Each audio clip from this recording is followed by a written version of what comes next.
India alliance के अंदर कई पेच फंसे हैं। नीतीश कुमार ने संयोजक का पद ठुकरा दिया है। नीतीश कुमार खामोश भी हैं। आज दही चूड़ा का दिन है।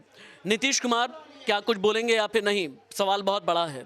पेच यूपी में है, समाजवादी पार्टी और कांग्रेस का पेच बिहार में है, आरजेडी जेडीयू और कांग्रेस का पेच पश्चिम बंगाल में है, टीएमसी और कांग्रेस का।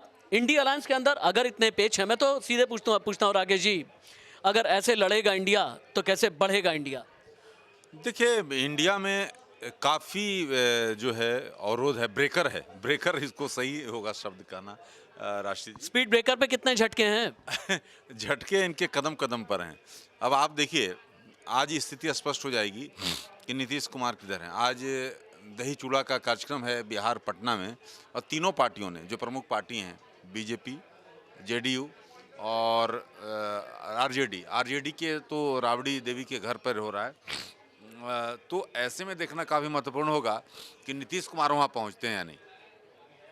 अच्छा, यानी दही चूड़ा के जरिए बड़ा संदेश मिल जाएगा। बड़ा बिहार में बड़ा संदेश क्या होता है ये दही चूड़ा? राजनीति से इतनी क्यों जुड़ी होती है बिहार में? देखिए, बिहार में जो सत्ता जो है ना, सत्ता यहीं से बदलता है। यानी दही चूड़ा किसके दही चूड़ा में कौन पहुंचा उसके जरिए पता चल जाता है। प्रदीप चूंकि उत्तर प्रदेश के रहने वाले हैं, बिहार का पेच एक है और इंडिया अलायंस में एक पेच समाजवादी पार्टी और कांग्रेस का भी है। अखिलेश के दिल में क्या चल रहा है? अखिलेश के दिमाग में क्या है? सर, ये पॉलिटिक्स है, किसके क्या दिमाग में चल रहा है उसको कहना थोड़ा मुश्किल होगा। बट अखिलेश और कांग्रेस में सर ये असमंजस है, और चूंकि कांग्रेस का वहाँ पर कोई अस्तित्व तो नहीं है, ऐसा मेरा मानना है। यूपी में, चूंकि मैं यूपी से बिलोंग करता हूँ, मुझे अच्छी तरीके से पता है सर। कांग्रेस चाहेगी कि हमें कम से कम 20-25 सीटें मिलें, जबकि 60-70 सीटों पर लड़ना चाहेगी समाजवादी पार्टी। और उसमें और भी 2-3 अलायंस है, आरएलडी हैं, और भी हो सकता है मायावती जी भी आ जाएं। ये संभावनाएं हैं sir.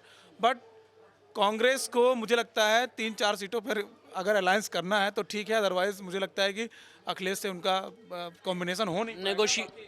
Tough negotiator Akhilesh Yadav बन गए हैं, क्योंकि अखिलेश ने पिछली बार मायावती के साथ में गठबंधन किया।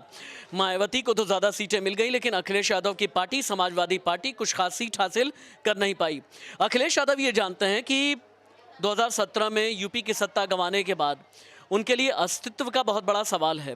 लेकिन मेरा सवाल यह है कि इंडिया अलायंस के अंदर संयोजक पद को लेकर के कन्फ्यूजन है। इंडिया अलायंस के अंदर सीट शेयरिंग फॉर्मूला को लेकर के कन्फ्यूजन है।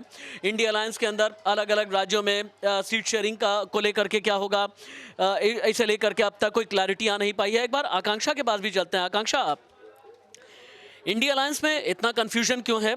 लगभग 2.5 महीने के बाद इलेक्शंस हैं, लेकिन अभी तक पिक्चर्स क्लियर क्यों नहीं हो पाए इंडिया अलायंस में? सर, पिक्चर इसलिए क्लियर नहीं हो पाई है क्योंकि कहीं ना कहीं क्लैशेस हो रहे हैं। हर कोई अपने लिए पद चाहता है। कई लोग हैं जो पीएम चेहरा बनना चाहते हैं, किसी एक नाम पर जो है सहमति नहीं हो पा रही है। वो लोग सिर्फ पीएम मोदी को हराने के लिए साथ में आए हैं, लेकिन जो है वो गठबंधन तो बना लिया अलायंस, लेकिन मन अभी भी दूर दूर है। मन में अभी भी मतभेद है। इसके कारण जो है कहीं ना कहीं एक कॉमन कंक्लूजन पर पहुंच ही नहीं पा रहे हैं। पहले नीतीश कुमार नाराज़ हुए, कभी ममता नाराज़ हो जाती हैं, कभी किसी के नाम पे सहमति के लिए कोई मानता है तो कोई नहीं मानता है। नीतीश कुमार पहले मुंह फुलाकर बैठ गए। तो इस तरीके की चीज़ें जब हो रही हैं तो काफ़ी मुश्किल हो जाता है एक कॉमन ग्राउंड पे आना और एक चेहरे के साथ मजबूती से उतरना। अंजना, राहुल गांधी की न्याय यात्रा में इंडी ब्लॉक का कोई नेता नहीं पहुंचा। आगे कुछ पहुंचने की उम्मीद है क्या? इसके जरिए इंडिकेशंस क्या हैं?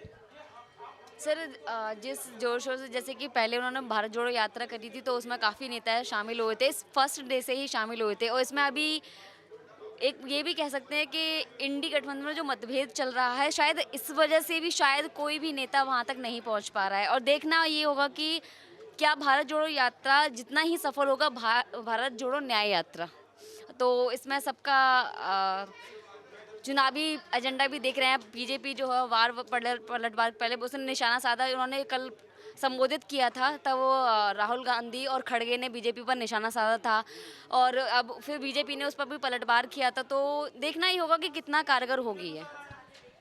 इंडी बनने से पहले ही बिखरा बिखरा रुचि क्यों नज़र आ रहा है? आपने बहुत अच्छा नाम दिया INDIA, लेकिन जितने डॉट्स हैं INDIA में उससे कहीं ज़्यादा गांठ है, ऐसा क्यों? सर भले ये सारे जो दल हैं वो एकजुट तो हो गए हैं, इन्होंने सोचा कि हम सब एक साथ मिलकर नरेंद्र मोदी की जो बीजेपी की सरकार है उसको हम गिरा देंगे, लेकिन जितने ही डॉट है उतने ही हर पार्टी में जो लोग हैं उनके अंदर भी अपने जितने सवाल। डॉट्स हैं उतनी गांठ है। हाँ बिल्कुल कह सकते हैं हम कि जितने डॉट है उतनी ही गांठ है। शायद इसीलिए जो राहुल गांधी की न्याय यात्रा है उसमें भी लोग नहीं पहुंच रहे हैं। इसके साथ ही जो इन लोगों के अंदर मतभेद चल रहा है, आपसी मतभेद चल रहा है, जब तक ये खत्म नहीं होगा तब तक ये आगे की रणनीति तैयार नहीं कर सकते और 2024 के लोकसभा चुनाव में बिल्कुल भी जीत हासिल नहीं कर सकते। ठीक है। रुचि बता रही थी, अंजना, आकांक्षा, मेरे जितने भी कोलीग्स हैं उनका ये कहना है कि इंडिया अलायंस को वक्त रहते बड़े फैसले लेने पड़ेंगे, कॉन्क्रीट फैसले लेने पड़ेंगे और अपना अलायंस मटेरियलाइज करना पड़ेगा। एक कॉमन ग्राउंड पर आपको पहुंचना पड़ेगा, एक कॉमन सहमति एक जगह आपको ला करके बनानी पड़ेगी अलग अलग राज्यों में, वरना देर बहुत ज़्यादा होती जा रही है। नमस्ते।